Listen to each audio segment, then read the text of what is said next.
So hello guys, welcome back to our channel. আশা করি তোমরা সবাই অনেক ভালো আছো। আমিও অনেক ভালো আছি। আমি পিন্টু, আমিও খুব ভালো আছি।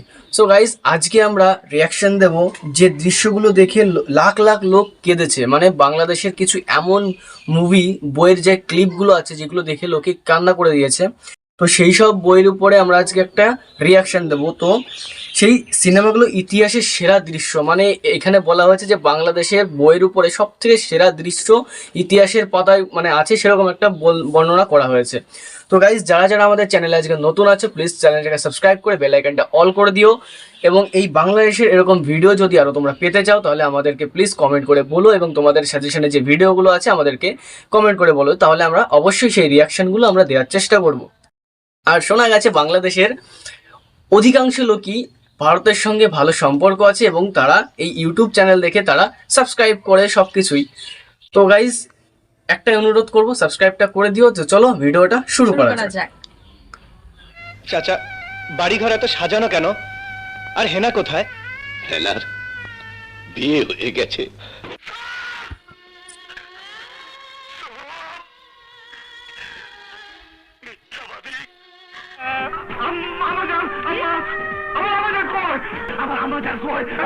কে বাবা? বাংলা সিনেমা সবথেকে সেরা দৃশ্য, মর্মান্তিক দৃশ্য।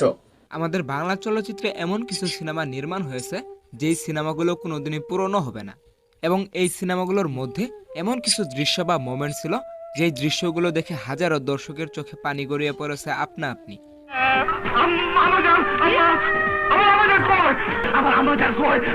কে বাবা? মিথ্যা কথা। আমি আপনার বাবা না, আপনি আমার ছেলে না। হয়তোবা এই দৃশ্যগুলো দেখে কেঁদে ফেলেছেন আপনিও। তো আজ সেই সকল কালজয়ী সিনেমাগুলোর স্মরণীয় ডায়লগ ও দৃশ্যগুলো আপনাদের সাথে তুলে ধরব। চাচা, বাড়িঘর এত সাজানো কেন? আর হেনা কোথায়? হেনার বিয়ে হয়ে গেছে। আমি এটা শুনেছি না, যে কথাটা মর্মান্তিক শুনেছি, দৃশ্যগুলো বাট দেখে এটা হয়তো যে আপনিও কেঁদে ফেলবেন। আপনি যত কঠিন মনেরই মানুষ হন না কেন, আপনার হৃদয় একটু হলেও গলবে। একটা চুমা আব্বা, লাস্ট কিস আব্বা দাও।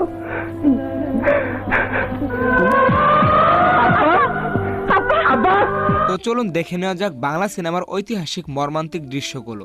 আর গাইস, ভিডিও শুরু করার আগে সবার কাছে একটা অনুরোধ থাকবে, চ্যানেলে নতুন হলে অবশ্যই একটা সাবস্ক্রাইব করবেন। তো চলুন শুরু করা যাক। হ্যাঁ গাইস, চ্যানেলে নতুন হলে প্লিজ সাবস্ক্রাইব করবেন। আমাদের নতুন চ্যানেল ক্রিয়েট করা হয়েছে। এই সিনেমাটি 2022 সাল পর্যন্ত বাংলাদেশের সবচেয়ে বেশি আয় করা সিনেমা ছিল, যা ইলিয়াস কাঞ্চনকে বাংলাদেশের রাজকুমার উপাধি এনে দিয়েছিল। ইলিয়াস কাঞ্চনের সঙ্গে এই সিনেমায় অভিনয় করেছিলেন অঞ্জু ঘোষ। সিনেমায় রাজার ছেলের সঙ্গে একটা ভালো অ্যাক্ট্রেস, আমি শুনেছি কিন্তু এর বই কোনোদিন আমি এবং দেখিনি। সেই প্রেমের ভয়ানক পরিণতি আমাদের সামনে তুলে ধরা হয়। সিনেমায় একটা সময় এমন দৃশ্য আসে যে রাজার ছেলে হয়েও সে তার পরিচয় দিতে পারে না, এবং এই মর্মান্তিক দৃশ্যটা দেখে অনেক দর্শকই নিজের চোখের পানি ফেলেছে। আমার কসম লাগে, আমার পরিচয় দিও না। আমার কোনো পরিচয় নেই। আমি তোমার স্বামী, এটাই আমার বড়। এরপর রয়েছে নায়ক জসিমের সিনেমা স্বামী কেন আসামি। এই বইটা আমার বাড়ির বড় লোকেরা দেখে, মানে যারা মা, কাকিমা, যেখানে তারা দেখে। ছোটবেলায় তাদের বিয়ে হয়ে যায়, কিন্তু বড় হয়ে পরিস্থিতি জসিমকে বানিয়ে দেয় সন্ত্রাসী, আর শাবানা হয়ে ওঠে পুলিশ। তবে এই সিনেমার কোনো করুণ দৃশ্যের কথা বলবো না, আমি বলবো এই সিনেমার একটা দৃশ্য যেটা দেখে দর্শকরা তালি বাজিয়েছিল এবং ডায়লগও ছিল দমদার। এই, তুই মোটরসাইকেল না পেলে বিয়ে করবি না? না, বিয়ে করবো না। বিয়ে করবি না? সামান্য একটা মোটরসাইকেলের জন্য যখন একটা গরিব মেয়ের জীবন নষ্ট করতে যাচ্ছিস, তখন এই মোটরসাইকেলের সাথে তোর বিয়ে হবে। কাজী সাহেব, আগে এটা হতো। এরপর রয়েছে কাজী মারুফের সিনেমা ইতিহাস। বাংলা চলচ্চিত্রে ইতিহাস এমন একটি কালজয়ী সিনেমা যে সিনেমাটি সেই সময় বিশাল একটি ইতিহাস গড়েছিল, এবং এই সিনেমাটি ছিল বিখ্যাত পরিচালক কাজী হায়াতের ছেলে কাজী মারুফের প্রথম সিনেমা, এবং আমরাও পেয়েছিলাম এক অন্য ধরনের নায়ককে। সিনেমায় একজন পুলিশ অফিসারকে একজন ছাত্রের উপর অমানবিক অত্যাচার করতে দেখা যায়, যার কারণে মারুফ একজন স্কুল কলেজ ছাত্র থেকে হয়ে ওঠে একজন বিখ্যাত সন্ত্রাসী, যার ফলে তার পরিবারে তার বাবা, বোন এবং তার নিজের জীবন ধ্বংস হয়ে যায়। ইতিহাস সিনেমায় মারুফের সরল অভিনয়, তার চেহারার মাসুম এক্সপ্রেশন এবং তার সঙ্গে পাগলের মতো ডায়লগ ডেলিভারি সবই দর্শক সেই সময় লুফে নিয়েছিল। শুধু তাই নয়, এই সিনেমার অনেকগুলো দৃশ্যই মানুষকে কাঁদিয়েছিল বারংবার। তবে আফসোস, পরবর্তীতে মারুফকে আর এমনভাবে কেউ ফুটিয়ে তুলতে পারেনি। অবস্থা আমার নিজের মানে এরকম ভাবে বললে বলে যে কেউ চোখ দিয়ে কান্না করে দেবে।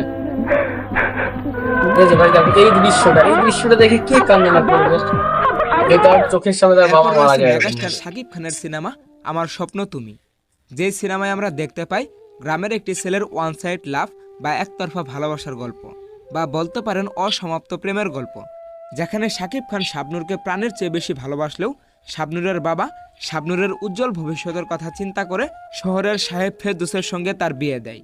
কিন্তু শাকিব খান তার ভালোবাসাকে ভুলতে পারে না, যার কারণে এক পর্যায়ে তার ভালোবাসার মানুষের জামাই মানে ফেরদৌসকে মেরে ফেলার চেষ্টা করে।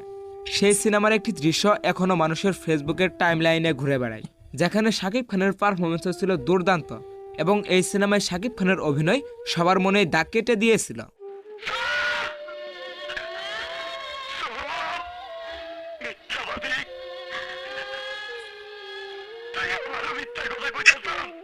এরপর রয়েছে নায়ক মান্না ও আলমগীরের সিনেমা জীবনের গল্প।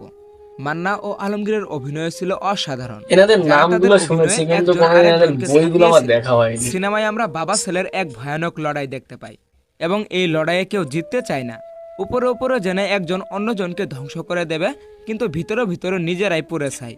সেই সিনেমায় আলমগীরের একটি দৃশ্য সকলকেই কাঁদিয়ে ছেড়েছিলেন, যে তিনি তার সন্তানকে কতটা ভালোবাসে। প্রতিটি মুহূর্তে আশা করে বসে থাকতাম তুই ফিরে আসবি, এসে বলবি বাবা আমার ভুল হয়েছে, তুই আসিস নি বাবা, তুই আসিস। তো এরপর রয়েছে স্যার হুমায়ুন ফরিদির সিনেমা অনেক দিনের আশা, যেখানে হুমায়ুন ফরিদির ছেলে হিসেবে দেখতে পেয়েছিলাম অমিত হাসানকে। সিনেমায় বাবা ও সন্তানের একটি করুণ গল্প দেখতে পাই, যেখানে বাবা এবং মা নিজেদের সবটা দিয়ে ছেলেকে পড়ালেখা করায় এবং ছেলের উজ্জ্বল ভবিষ্যতের জন্য ছেলেকে শহরে পাঠায়। কিন্তু নিষ্ঠুর শহরে এসে ছেলে শহরের রঙের সঙ্গে মিশতে গিয়ে তার বাবা মাকেই কুটে এনে দাঁড় করায়। সেখানেই স্যার হুমায়ুন ফরিদির বলা ডায়লগগুলো বাংলার হাজারো মা বাবার কথা তুলে ধরে তার মর্মান্তিক অবিস্মরণীয় এক্সপ্রেশন ডায়লগ ডেলিভারির মাধ্যমে। আমি এর বাপ কিনা সে কথা জিগামো না, আমার স্ত্রী তার মা কিনা তাও জিগামো না, কার বুকের দুধ খায় সে মানুষ হইলো, কার পিঠে চলে সে পাঠশালায় গেল, আমি কিছুই জিগামো না। তারে শহরে রেখে লেখাপড়া করাইতে দুইটা মানুষ কতদিন না খায় থাকছে, দুইটা মানুষ রাত দিন খাইটা একটা দুইটা করে টাকা কেমনে জমাইছে, তার পরীক্ষার ফিস দেওয়ার জন্য শরীরের রক্ত কেমনে বেচছে। দর্শক, হুমায়ুন ফরিদের মানে এই এইখানে সিনেমাটি আপনাদের কেমন ডায়লগগুলো লেগেছে যা যা অবশ্যই দিয়েছে কমেন্টে না ভাই জানাবেন। মন ছুঁয়ে যায়। এরপর রয়েছে নায়করাজ রাজাকের বাবা কেন চাকর ভাই, সিনেমাটি। এই বইটা যে আমিও দেখেছি, সিনেমায় আমি আমরা একটা ছোটবেলায় পরিপূর্ণ দেখেছি, পরিবারের গল্প যখন দেখতে টিভিতে পেয়েছিলাম। এখনো আসলে সাথে ছিল দেখি আমি। নায়করাজ রাজাকের ছেলে বাপ্পারাজ। সিনেমায় একটা পরিবারের উত্থান পতনের গল্প দেখতে পেয়েছিলাম এবং কিভাবে অনেক সন্তান প্রতিষ্ঠিত হওয়ার পর মানে এই তার বইটা উপরে যারাই সবচেয়ে দেখুক না বড় কেন ছায়া তারা কান্না বাবা করবে, এবং মা কিছু করার তাদেরকে নেই। দূরে ঠেলে দেয় এবং কিভাবে একটা সংসার ধ্বংস হয়ে যেতে পারে। সিনেমাটি এত পরিমাণ হিট হয়েছিল যে সেই সময় কলকাতাতে রিমেক করা হয়েছিল সিনেমাটি। নায়করাজ রাজাকের অভিনয়ের একটি বিশেষ গুণ ছিল তিনি হাসতে হাসতে কাঁদতে পারতেন, আবার কাঁদতে কাঁদতে হাসতেও পারতেন। তার অভিনয় গুণ এতটাই নিখুঁত ছিল যে সকল বাবারাই তার অভিনয় নিজেদের মধ্যে রিলেট করত। বাবা কেন চাকর সিনেমার গল্পটা আমাদের এমন জায়গায় এনে দাঁড় করায়, যেই বাবা তার সন্তানকে অফিসের উপরতলায় বসার যোগ্যতা অর্জন করে দেয়, সেই বাবাকেই তার সন্তানের টেবিলে চা দেওয়ার চাকরি করতে হয়। বাবা কেন চাকর সিনেমার কিছু দৃশ্য আজও মানুষের চোখে ভাসে। তাই বুড়ো মেয়াকে তো আগে দেখিনি, তুমি চাকরি করছো। তা বুড়ো মেয়া, তুমি কি আমার বাড়ির থেকে খাবার এনে দিতে পারবে? না, আমি তো বাবা নই, আমি তো তোদের বুড়ো মিয়া। কিন্তু মনে রাখবেন বড় সাহেব, এই বাড়িটা আজও এই বুড়ো মিয়ার। এরপর রয়েছে মহানায়ক মান্নার আম্মাজান সিনেমাটি। আম্মাজান বাংলাদেশের চলচ্চিত্রের এমন একটি সিনেমা বলা হয়ে থাকে, এমন সিনেমা যুগে একবার আসে। তবে এই সিনেমার 2 যুগ পার হয়ে গেলেও এরকম সিনেমা বাংলাদেশে আর কেউ বানাতে পারেনি। এই সিনেমায় যদি মান্না না থাকতো তাহলে হয়তো আম্মাজান সিনেমাটি অসম্পূর্ণই থেকে যেত। আম্মাজান সিনেমায় আমরা ছোটবেলায় একজন সন্তানের সামনে একজন মায়ের করুণ পরিণতি দেখতে পাই, যার কারণে সন্তান বড় হয়ে পুরো দুনিয়াটা মায়ের হাতে এনে দিলেও তার মা তার সঙ্গে কথা বলে না, কিংবা মান্না তার মায়ের হাসি মুখ দেখতে পায় না। সিনেমায় আমরা মান্নাকে একজন মা পাগল গ্যাংস্টারের রোল প্লে করতে দেখি।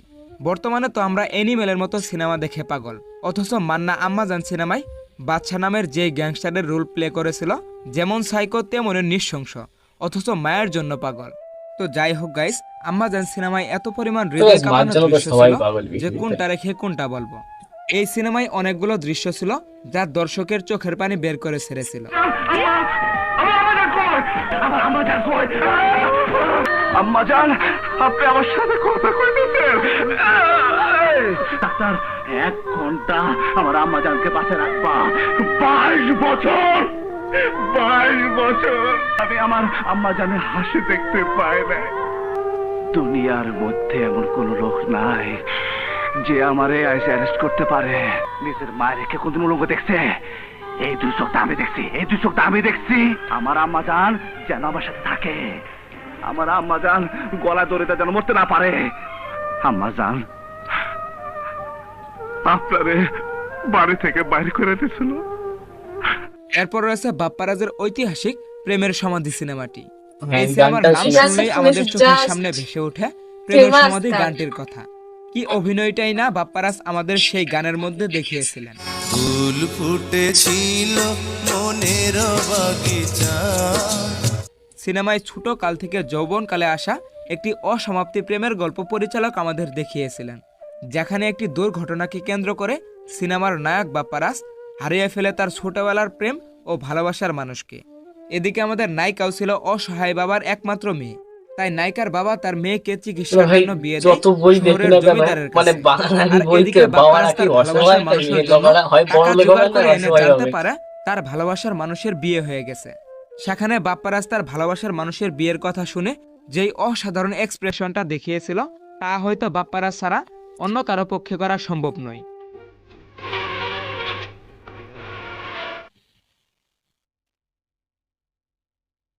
মানে আমি বিশ্বাস করি না, আমি বিশ্বাস করি না, সিনেমাটি সেটাই বলতে বাংলাদেশের চাইছেন। দর্শকদের কাছে এত পরিমাণ ভালোবাসা পেয়েছিল যে যার কারণে কলকাতাতেও এই সিনেমাটি রিমেক করা হয়। এবং এই সিনেমায় বাপ্পারাজের বলা ডায়লগ চাচা হেনা কোথায়, এই ডায়লগটি বর্তমানে এত পরিমাণ হিট হয়েছে যে, এবং এই ডায়লগটি দীর্ঘ 28 বছর পরে এসেও দর্শকদের কাছে যে পরিমাণ ভালোবাসা পেয়েছে তা সত্যিই অভাবনীয়। চাচা, বাড়িঘর এত সাজানো কেন? আর হেনা কোথায়? হেনার বিয়ে হয়ে গেছে। এবং গাইস, বাপ্পারাজের অভিনয় আপনাদের কেমন লাগে অবশ্যই Guys, কমেন্টে তখন জানাবেন। প্রথমে বললাম আর না যে guys, হেনা আমাদের শুনেছি, তো আজকের ভিডিও অনেক ওই লম্বা গানটা হয়ে নিয়ে যাবে, শুনেছি। সেই কারণে অনেক সিনেমায় বাদ পড়তে পারে। এবং যেই সিনেমাগুলো বাদ পড়েছে এবং যেই করুণ কাহিনীটি আপনাদের মনে দাগ কেটে যায়, সেই করুণ কাহিনীর ডিটেলস অবশ্যই আমাদের কমেন্ট বক্সে জানিয়ে অবশ্যই দেবেন, জানাবেন। যাতে পরবর্তী ভিডিও আপনাদের মতামতের উপর বানাতে পারি। তো গাইস, ভিডিও কেমন লেগেছে? ভিডিও ভালো লাগলে অবশ্যই সামাজিক কাজে লেগে পড়ুন। আজ এই পর্যন্তই, দেখা হবে নতুন কোনো ভিডিওতে। টেক কেয়ার, আল্লাহ হাফেজ। সো গাইজ, ভিডিওটা তোমরা দেখলে সবাই কেমন লাগলো প্লিজ কমেন্ট করে বলো। আমাদের তো খুবই ভালো লেগেছে। এরকম এক একটা মুভি যা বেরিয়েছে বাংলাদেশে, আমরা দেখে দেখে তো ভাই আমাদের মাথা পুরো হ্যাং।